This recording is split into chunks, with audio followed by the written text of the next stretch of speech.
구약 성경에 보면 묵시 문학이 등장하게 되는데 성서학자들은 에스겔을 묵시 문학의 창시자라 부르고 다니엘을 묵시 문학의 절정을 이룬 사람으로 평가하고 있습니다. 목회자들은 주로 다니엘서 1장부터 6장에 나오는 말씀을 설교하기 좋아하지 다니엘 7장부터 12장을 가지고 설교하기를 부담스럽게 느끼고 있습니다. 왜냐?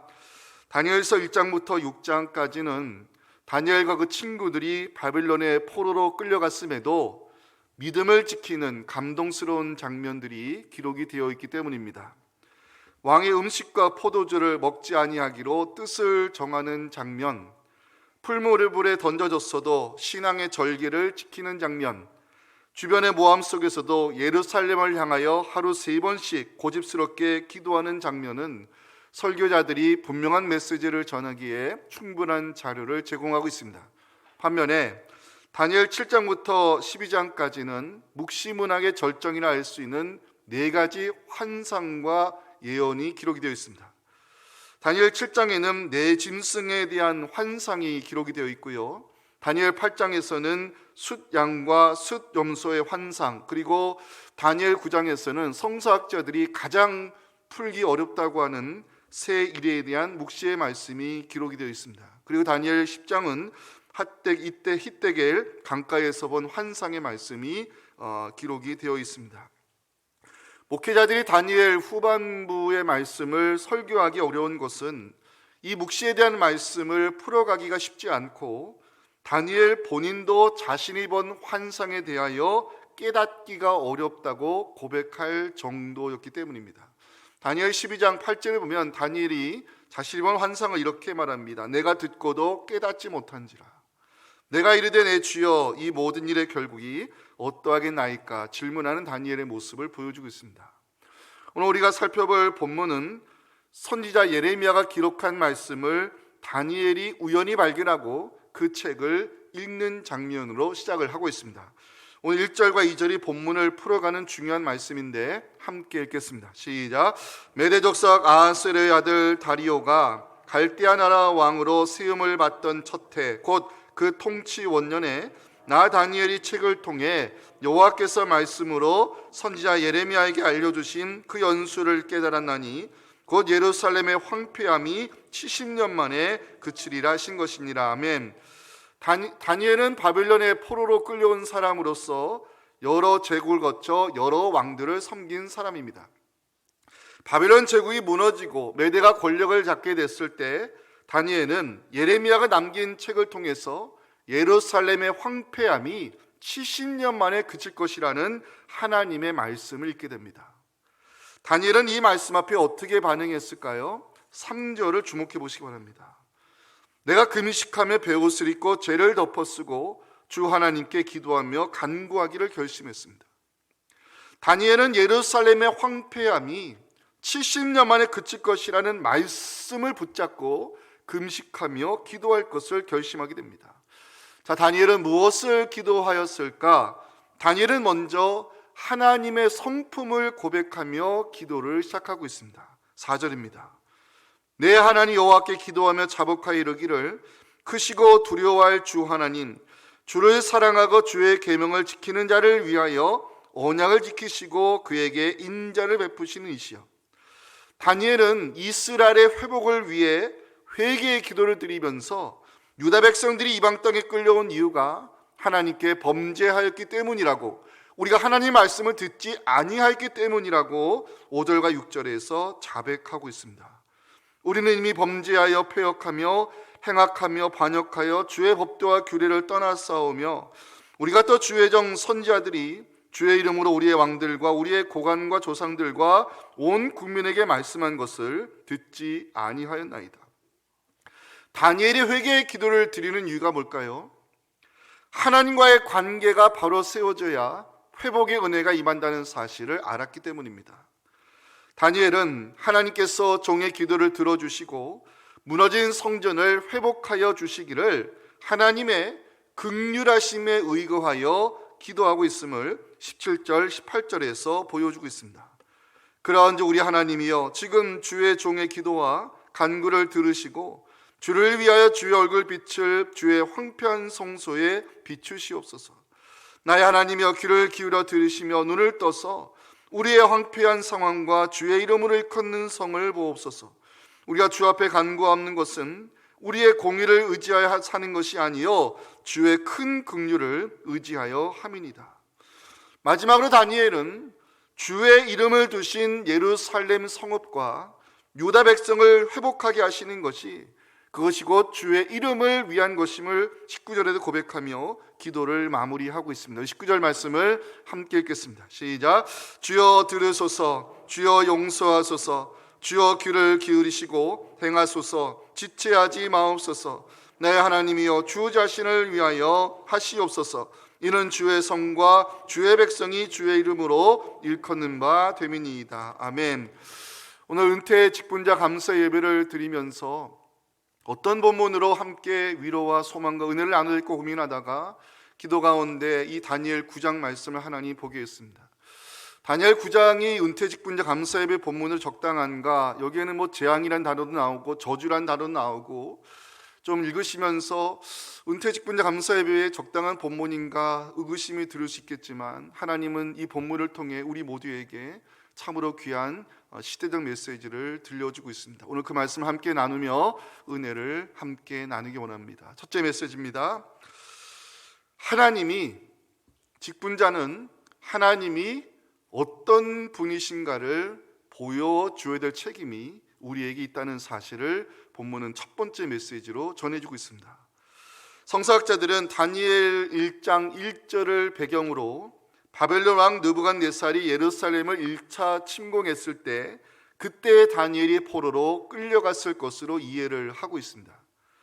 유다 왕 여호야김이 다스린 지 3년이 되는 해에 바벨론 왕 느부갓네살이 예루살렘에 이르러 성을 에워쌌더니 바벨론 제국이 예루살렘에 침공했을 때 귀족, 박식한 사람 그리고 각 분야의 장인들을 끌고 갔고 그때 다니엘과 세 친구들이 15살 정도의 나이에 끌려갔을 것으로 추정하고 있습니다. 성경은 다니엘과 세 친구들의 이야기를 기록하면서 그들이 이방 땅에서 무엇을 보여주었는가를 증거하고 있습니다. 자, 직부자된 우리 이 세상 살면서 무엇을 보여줘야 될까요? 첫째는 헌신자를 돌보시는 하나님을 보여줘야 된다라고 다니엘 전반문 우리에게 말씀합니다. 다니엘과 세 친구들이 바벨론의 포로로 끌려간 이유, 다니엘 1장 3절부터 6절에 그 이유가 기록이 되어 있습니다. 왕이 환관장 아스브나스에게 말합니다. 이스라엘 자손 중에서 왕족, 귀족 몇 사람 곧 흠이 없고 용모가 아름다우며 모든 지혜를 통찰하며 지식에 통달하며 학문에 익숙하여 왕궁에 설만한 소년을 데려오게 하였고 그들에게 갈대아 사람의 학문과 언어를 가르치게 하였고 왕이 지정하여 그들에게 왕의 음식과 그가 마시는 포도주 날마다 쓸 것을 주어 3년을 기르게 하였으니 그 후에 그들은 왕 앞에 서게 될 것이더라. 그들 가운데는 유다 자손 곧 다니엘과 하나냐와 미사엘과 아사랴가 있었다고 성경은 증거합니다. 문제는 다니엘과 그의 친구들이 왕의 음식과 포도주 마시기를 거절하기로 뜻을 정하였다는 데 문제가 있습니다. 다니엘 1장 8절 보시면 다니엘은 뜻을 정하여 왕의 음식과 그가 마시는 포도주로 자기를 더럽히지 아니하리라고 자기를 더럽히지 아니하도록 환관장의 도움을 구합니다. 다니엘과 친구들이 왕의 음식을 거절하기로 뜻을 정했다는 것은 믿음을 지키기 위해서 목숨을 걸었다는 의지의 표현입니다. 결과 어떻게 됐을까요? 다니엘 1장 9절 말씀을 함께 읽겠습니다. 시작. 하나님이 다니엘로 하여금 환관장에게 은혜와 긍휼을 얻게 하신지라. 이방 땅에서 헌신자들을 돌보시는 하나님을 보여준 사람이 바로 다니엘과 그의 친구들이라고 성경은 자랑스럽게 기록을 남기고 있습니다. 두 번째 직분자인 우리가 어떤 하나님을 보여줘야 되느냐? 기도하는 사람을 도우시는 하나님을 보여줘야 된다라고 다니엘서는 말씀하는데요. 바벨론 왕 느부갓네살이 어느 날 꿈을 꾸게 됐을 때 갈대아의 술사들을 불러다가 그 꿈이 무엇을 의미하는지 해석하라고 명령했지만 한 사람도 해석하지 못했습니다. 그때 다니엘이 친구들에게 이 사실을 알리고 하나님의 도우심을 구하기 위하여 함께 기도할 것을 제안하는 장면이 다니엘 2장 17절 18절에 나옵니다. 이에 다니엘이 자기 집으로 돌아가서 그 친구들에게 말합니다. 하늘에 계신 하나님이 이 은밀한 일에 대하여 불쌍히 여기사 다니엘과 친구들이 바벨론의 다른 지혜들과 함께 죽임을 당하지 않게 하시기를 그들로 하여금 함께 기도하자고 제안했습니다. 하나님은 기도하는 사람을 도와준다는 사실을 그 시대에 보여준 사람이 바로 다니엘임을 다니엘 2장 19절은 증거하고 있습니다. 함께 읽겠습니다. 이에 이 은밀한 것이 밤의 환상으로 다니엘에게 나타나 보임에 다니엘이 하늘에 계신 하나님을 찬송하니라. 아멘. 바빌론 제국이 메대와 바사 연합국에 의해 무너지고 새로운 왕이 등극하게 됐을 때 다니엘은 수석 총리의 자리에 오르게 됩니다. 당연히 주변 사람들의 시샘이 있었을 것이고 어떻게 하는 다니엘을 수석 총리의 자리에서 끊어내리는 음모가 꿈틀거리고 있었습니다. 다니엘 6장 3절과 4절 보시면 그 시대의 상황을 이렇게 보여주고 있습니다. 다니엘은 마음이 민첩하여 총리들과 고관들 위에 뛰어나므로 왕이 그를 세워 전국을 다스리게 하고자 한지라. 이에 총리들과 고관들이 국사에 대하여 다니엘을 고발할 근거를 찾고자 하였으나 아무 근거, 아무 허물도 찾지 못하였으니 이는 그가 충성되어 아무 그릇됨도 없고 아무 허물도 없음이었더라. 그럼에도 불구하고 다니엘의 기도 사역은 멈추지 않았습니다. 다니엘의 고집스러운 기도 습관을 다니엘 6장 10절은 이렇게 보여주고 있습니다. 유명한 말씀이죠. 함께 읽겠습니다. 다니엘이 조서에 왕의 도장이 찍힌 것을 알고도 자기 집에 돌아가서는 윗방에 올라가 예루살렘으로 향한 창문을 열고 전에 하던 대로 하루 3번씩 무릎을 꿇고 기도하며 그의 하나님께 감사하였더라. 아멘. 다니엘은 결국 모함에 의해 사자굴에 던져지게 되지만 다니엘은 기도하면 하나님이 도와주신다는 진리를 이방 왕에게 보여주게 됩니다. 그 장면이 다니엘 6장 22절에 나옵니다. 나의 하나님이 이미 그의 천사를 보내어 사자들의 입을 봉하셨으므로 사자들이 나를 상해하지 못하였사오니 이는 나의 무지함이 그 앞에 명백함이오며 또 왕이여 나는 왕에게도 해를 끼치지 아니하였나라고 고백합니다. 우리 사랑하는 성도 여러분, 기도하면 하나님이 도와주신다는 진리를 믿으시기 바랍니다. 다니엘서를 읽어보면 여러 제국이 무너지고 여러 왕들이 세워지는 역사적 사건을 기록하고 있지만 다니엘은 그 시대 속에서도 형통의 통로로 쓰임받았다는 사실 다니엘 6장 28절은 기록하고 있습니다. 이 다니엘이 다리오 왕의 시대와 바사 사람 고레스 왕의 시대에 형통하였더라. 다니엘이 그 시대에 형통의 통로로 쓰임받은 이유는 하나님은 기도하는 사람을 통하여 주변을 잘 되게 하시기 때문입니다. 오늘 이 말씀 듣는 여러분들, 특별히 우리 감사 예배를 들으시는 은퇴 직분자분들, 기도하면 하나님이 도와주신다는 진리를 삶을 통해 증거하시고 기도하는 여러분들 때문에 주변 사람들이 형통의 복을 누릴 수 있기를 간절히 소망합니다. 자, 직분자인 우리 어떤 하나님을 보여줘야 될까? 하나님의 하나님 되심을 보여주는 직분자가 되었다는 것입니다. 느부갓네살이 금으로 신상을 만들고 신상 앞에 절하지 아니하는 자는 풀무불에 진저 넣을 것이라고 공포했습니다. 다니엘의 친구들이 왕의 신상 앞에 절하기를 거절하는 장면이 다니엘 3장 17절 18절에 기록이 되어 있습니다. 또한 유명한 말씀이죠. 함께 읽겠습니다. 왕이여 우리가 섬기는 하나님이 계시다면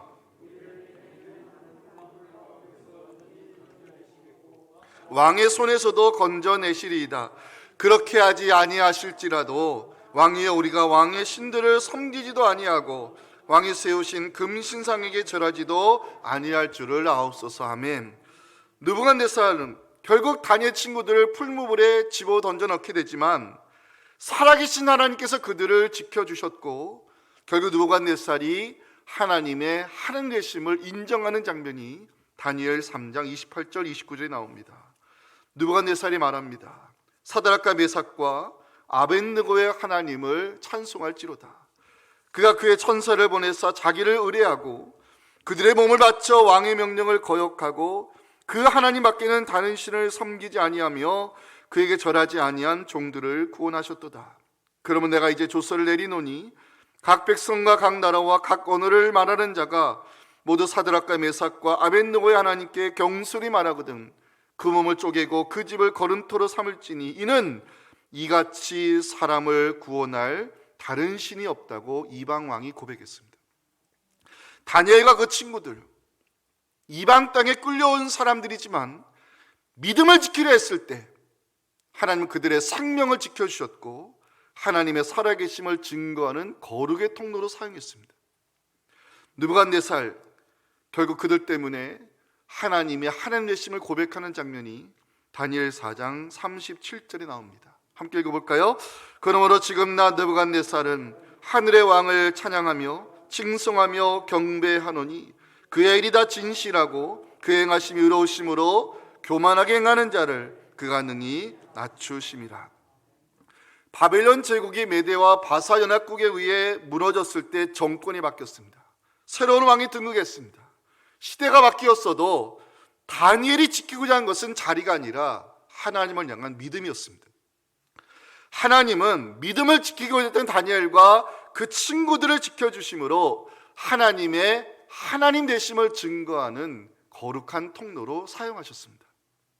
새로운 권력자 다리오가 이 다니엘을 보면서 하나님의 하나님 되심을 인정하는 장면이 다니엘 6장 25절부터 기록이 되어 있습니다. 이에 다리오 왕이 온 땅에 있는 모든 백성과 나라들과 언어가 되는 모든 자사람들에게 조서를 내려 이르되 원하건대 너에게 큰 평강이 있을지어다. 내가 이제 조서를 내리노라. 내 나라 관할 아래에 있는 사람들은 다 다니엘의 하나님 앞에서 떨며 두려워할지니 그는 살아계시는 하나님이시요 영원히 변하지 않을 신이시며 그의 나라는 멸망하지 아니할 것이요 그의 권세는 무궁할 것이며 그는 구원도 하시며 건져내기도 하시며 하늘에서든지 땅에서든지 이적과 기사를 행하시는 이로써 다니엘을 구원하여 사자의 입에서 벗어나게 하신 분이 바로 살아계신 하나님이라고 느부갓네살은 다리오는 고백합니다. 제가 질문을 던져봤습니다. 하나님의 하나님 되심을 보여주는 것이 과연 무엇일까? 하나님의 하나님 되심을 증거하는 것이 무엇일까? 하나님 같은 분이 없다는 것을 보여주는 것입니다. 사랑하는 은퇴직분자분들에게 권면의 말씀을 드리기 원합니다. 헌신자를 돌보시는 하나님을 믿음으로 보여주시기 바랍니다. 기도하면 하나님이 도와주신다는 진리를 보여주시기 바랍니다. 하나님 같은 분이 없다는 것을 삶으로 보여주시기 바랍니다. 그리함으로 하나님께는 영광을, 우리 성도들에게는 은혜를, 자손들에게는 믿음의 유산을 전해줄 수 있는 우리 은퇴직분자분들, 이 말씀 듣는 우리 모두가 될 수 있기를 주님의 이름으로 축복합니다. 자, 마지막 메시지입니다.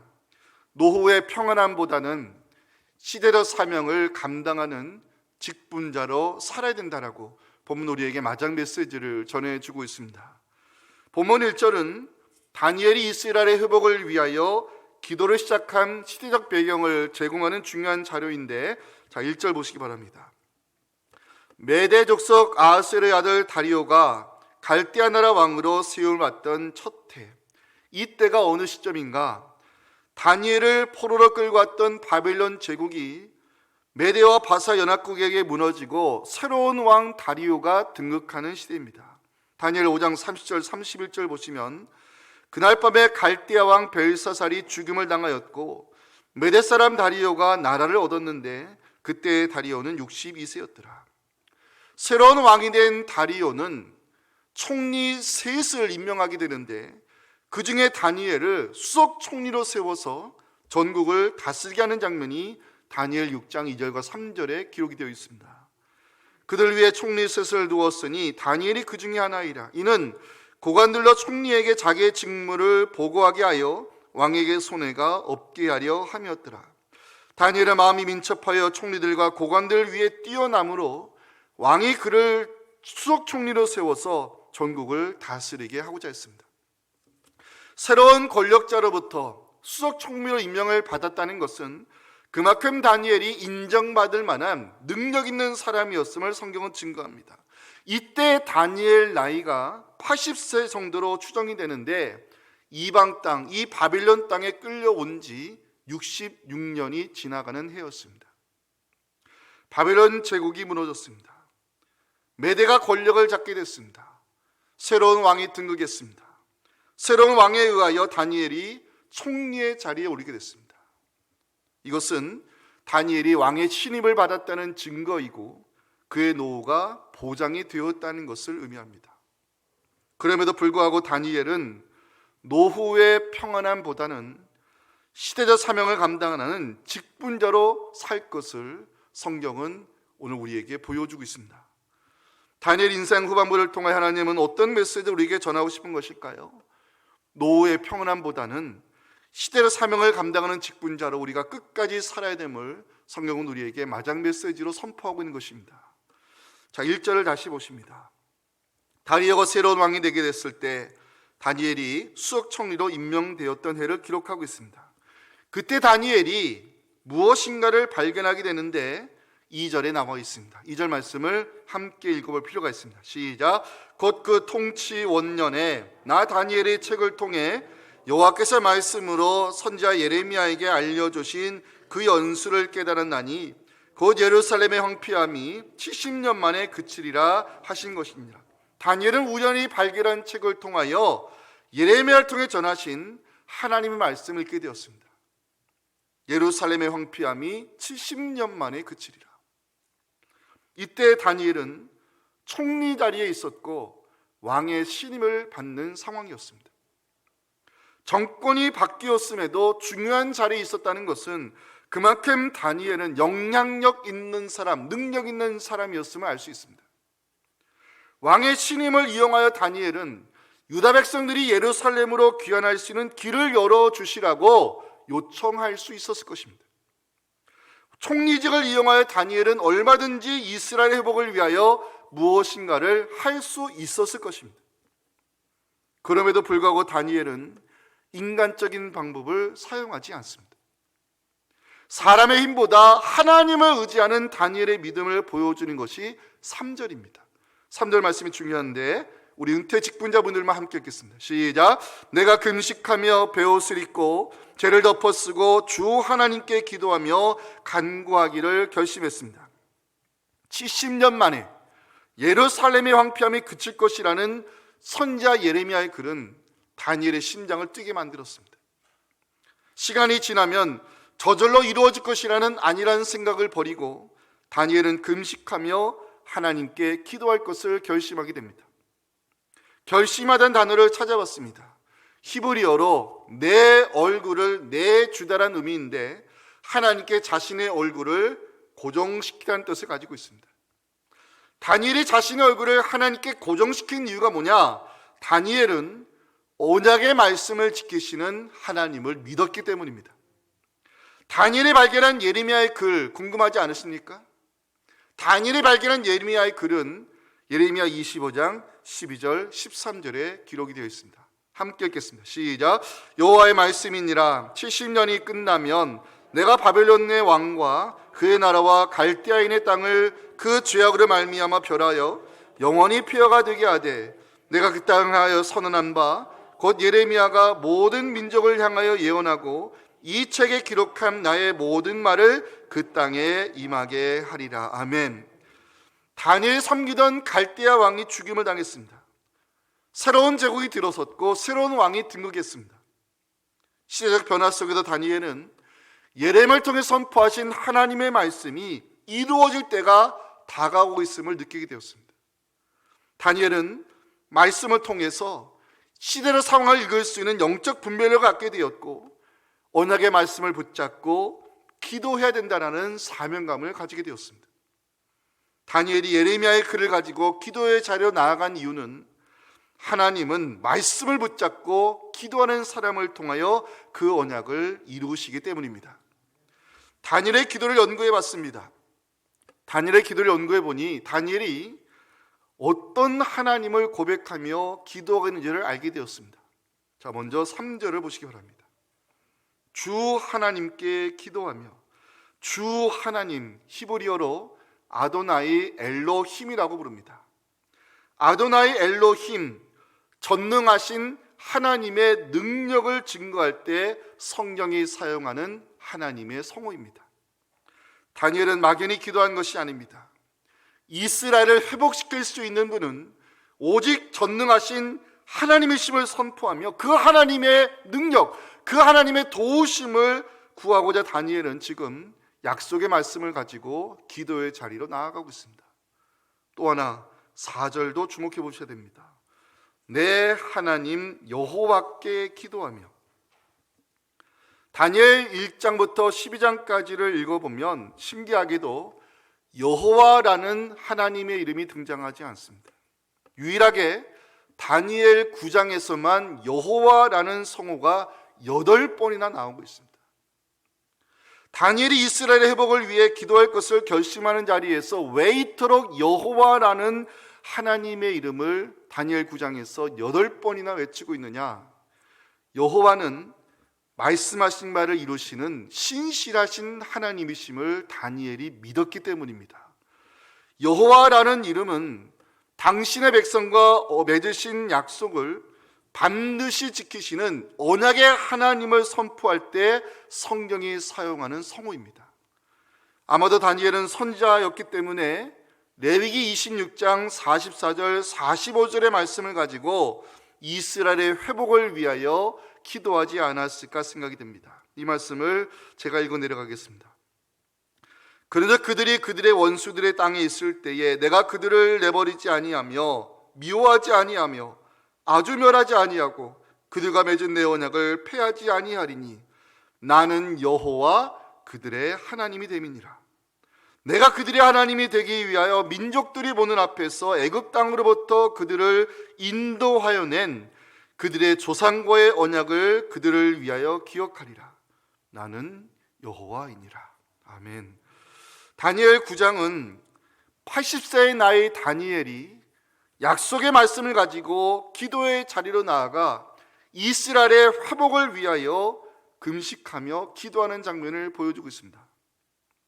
노후의 평안함보다는 시대적 사명을 끝까지 감당하려는 그 직분자로 살고자 했던 다니엘. 하나님은 그 직분자 다니엘에게 어떤 은혜를 내려주셨을까요? 첫째, 하나님은 그를 은총을 입은 자라고 불러주셨습니다. 하나님께서 다니엘의 기도를 즉각적으로 응답하시기 위해 천사 가브리엘을 보내주시는데 가브리엘 입에서 다니엘을 어떻게 부르는가 23절을 함께 읽겠습니다. 시작. 곧 네가 기도를 시작할 즈음에 명령이 내렸으므로 이제 네게 알리러 왔느니라. 너는 크게 은총을 입은 자라. 그런즉 너는 이를 생각하고 그 환상을 깨달을지니라. 아멘.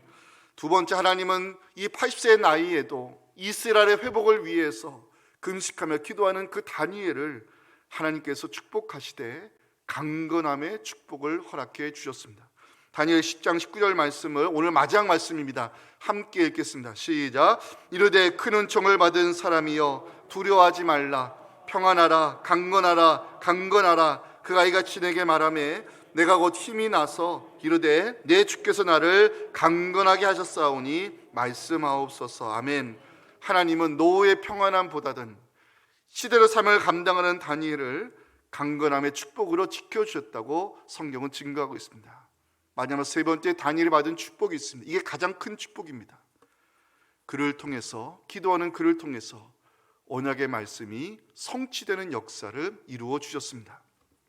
예레미야가 이스라엘의 회복에 대하여 약속의 말씀을 선포한 선지자라면 하나님은 그 말씀을 가지고 기도하는 선지자 다니엘을 통하여 그 언약이 이루어졌음을 에스라는 증거하고 있습니다.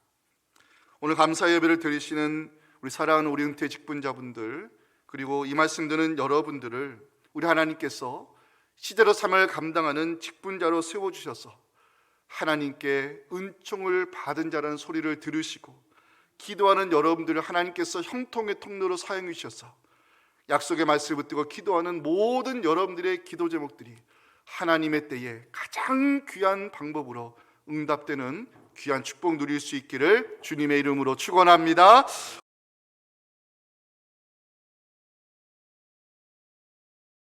지금은 우리 구주 예수님의 은혜와 하나님 아버지의 크신 사랑과 성령의 동행하심이 오늘 이 귀한 예배를 통해 주신 이 말씀이 바로 내게 주신 사명의 말씀임을 깨닫고 다니엘과 그 친구들처럼 하나님이 어떤 분인가를 삶으로 보여주며 노후의 평안함보다는 시대의 사명을 끝까지 감당하고자 말씀 가지고 기도할 때 하나님께서 내 기도를 이렇게 응답점을 간증을 가지고 하나님께 영광 올려드리기 원하는 우리 사랑하는 은퇴 직분자분들의 간절함과 남은 생애와 기도 제목과 이제 그 바통을 이어받아 주의 몸된 교회를 섬기는 우리 모두 위에 지금부터 영원토록 함께 하시기를 간절히 축원하옵나이다. 아멘.